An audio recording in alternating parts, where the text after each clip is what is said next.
शिवशेषा मुद्रा भद्राय राजते. या राजेच्या राजमुद्रेला वंदन करून मी माझ्या भाषणाला सुरुवात करतो.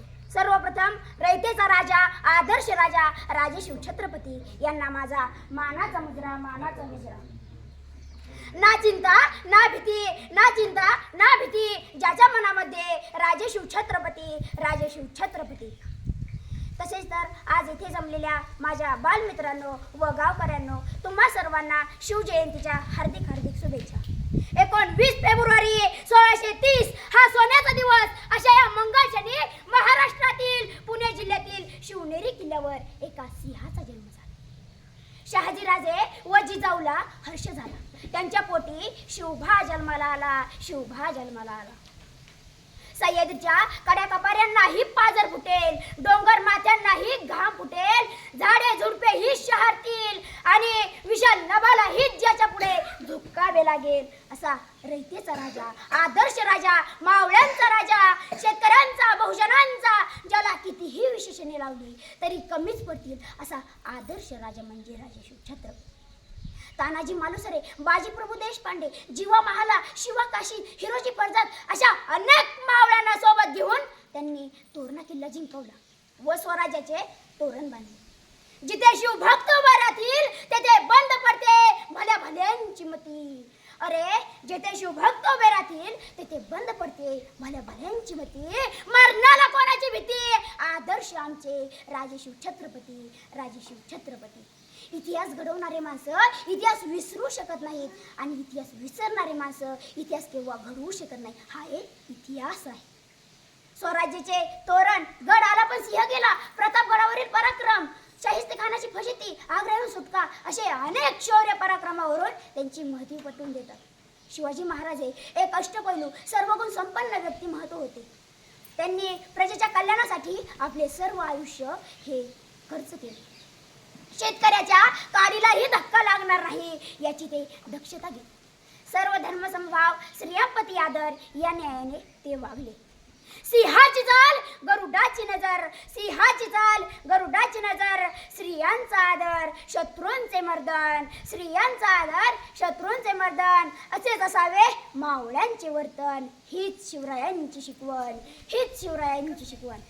मित्रांनो, शिवरायांचे कार्य आजही आपल्याला नवीन उत्साह देतात. अशा कर्तृत्वानं राजाबद्दल बोलताना माझे शब्दही अपुरे पडतात. शब्द पडतील अपुरे अशी शुभांची कीर्ती, शब्द पडतील अपुरे अशी शुभांची कीर्ती. राजा शोभुनी दिसे अवघ्या जगाचा छत्रपती, राजा शोभुनी दिसे अवघ्या जगाचा छत्रपती. अशा महान राजास माझे कोटी कोटी प्रणाम, कोटी कोटी प्रणाम. वादळासारखे तुटून पडू आम्ही, समजू नका हवेचा झोका. वादळासारखे तुटून पडू आम्ही, समजू नका हवेचा झोका. शिवरायांचे भक्त आम्ही, नाद आमचा कोणी करू नका, नाद आमचा कोणी करू नका. स्वराज्यात कोणताही भेदभाव नव्हता. स्त्रियांचा आदर होता, शेतकऱ्यांना मान होता, साधू संतांचा आदर होता आणि प्रत्येक मराठी माणसाला शिवराय आपले राजे असल्याचा अभिमान होता, अभिमान होता. छाती होती पोलाद ज्याची, डोळ्यात ज्याच्या अंगार, छाती होती पोलाद ज्याची, डोळ्यात ज्याच्या अंगार, त्या माझ्या शिवभाचा आज गरजा जयकार, आज गरजा जय जयकार. दुर्दैवाने 3 एप्रिल 1680 रोजी छत्रपती शिवाजी महाराजांनी अखेरचा श्वास घेतला व एक प्रजाहित पराक्रमी आदर्श राजा काळाच्या पडद्याआड गेला. सत्याची ढाल होती, सत्याची ती ढाल होती, निष्ठेची तलवार होती, वीरतेचा तो भाला होता, हर हर महादेव नारा होता, हर हर महादेव नारा होता. सह्याद्रीची साथ होती आणि अनेक कडे कपारी फिरत मर्द मराठ्यांचा वाघ होता, मर्द मराठ्यांचा वाघ होता. अरे काय या आज या तरुणांनी तर निर्लज्जपणाच्या सर्व सीमा त्यागल्या आहेत. आता तो म्हणतो की बिअरमुळे सर्दी खोकला जातो, दुसरीकडे म्हणतो बिअरमुळे तब्येत सुधारते. अरे काय बाबा हा तुझा फालतूपणा. जर खरंच बिअरमुळे सर्दी खोकला गेला असता तर त्या सरकारने त्या सरकारी दवाखान्यात दारूच्या फुकट बाटल्या नसत्या का विकल्या. जर खरंच बिअरमुळे तब्येत सुधारते तर त्या दारू पिणाऱ्याने त्याच्या आईला, बापाला, लेकरांना, बाळांना नसती का पाजली. जर स्टँडर्ड डे म्हणतात तर सचिन तेंडुलकर 5 कोटी काय 100 कोटी देईन ना, तो का दारूच्या जाहिरातीला नकार देतो? अरे या गोष्टी तुम्ही कुठेतरी समजावून घ्या, ओळखून घ्या. अरे काय ते शिवरायांचे स्वराज्य, कोणते शिवराय, कोणते शिवरायांचे मर्द मावळे. अरे शिवरायांचे मर्द मावळे लवकर उठे, धावत सुटे, प्राण पडे पण मागे नाही हटे. आणि आजचे हे आमचे मर्द मावळे उशिरा उठे, अड्ड्या सुटे, बाटली बाटली फुटे पण मागे नाही हटे. बघा आजची ही परिस्थिती. मी सर्व पुरुषांना हात जोडून विनंती करतो की व्यसन सोडा, व्यसन टाळा, एक रस्ता निवडा, त्या रस्त्यावर विचार करा, त्या विचारांना आपले जीवन बनवा. हाच यशाचा मार्ग आहे, हाच यशाचा मार्ग आहे.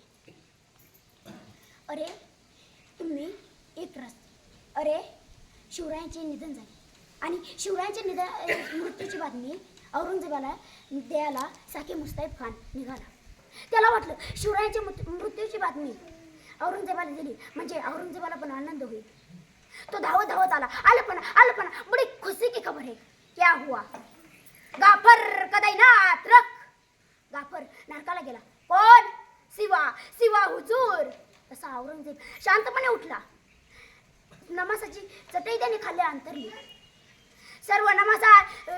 सर्व नमासाच्या रुखाता पडून झाल्यावर त्या चटईवर गुडघे टेकून खुदाच्या दिशेने हात वर करून औरंगजेब म्हणाला, एक अल्लाह तेरे जन्नत के दरवाजे खुले रखना क्योंकि एक बंदा तेरे पास आ रहा है. औरंगजेब म्हणाला, ए देवा तुझ्या स्वर्गाची दारे उघडी ठेव, तुझा एक सर्वोत्तम पुत्र तुझ्या जवळ येत आहे. हे औरंगजेबाचे शिवरायांच्या मृत्यूनंतरची हे औरंगजेबाचे उत्तर. अरे या आयुष्यात एकच ध्यास असू द्या, हातात भगवा आणि काळजात शिवबा. रात्रींचा इतिहास चांदण्यांनी लिहिला, रात्रींचा इतिहास चांदण्यांनी लिहिला, फुलांचा इतिहास कळ्यांनी लिहिला, फुलांचा इतिहास कळ्यांनी लिहिला. आणि या महाराष्ट्रात आम्ही अभिमानाने जगतो कारण आमचा इतिहास राजेशिव छत्रपतींनी लिहिला, राजेशिव छत्रपतींनी लिहिला. जाता जाता माझ्या पाठीमागे म्हणा, जय शिवाजी, जय भवानी. नाही, अरे असा आवाज काढा की त्या रायगडाच्या पायथ्याशी शिवराय सुद्धा म्हणलेले पाहिजेत. अरे माझे मावळे मला बोलीत आहे, अरे आज माझे मावळे मला बोलीत आहे. जय शिवाजी, जय भवानी. एवढे बोलून मी माझे 2 शब्द संपवतो. जय हिंद, जय महाराष्ट्र.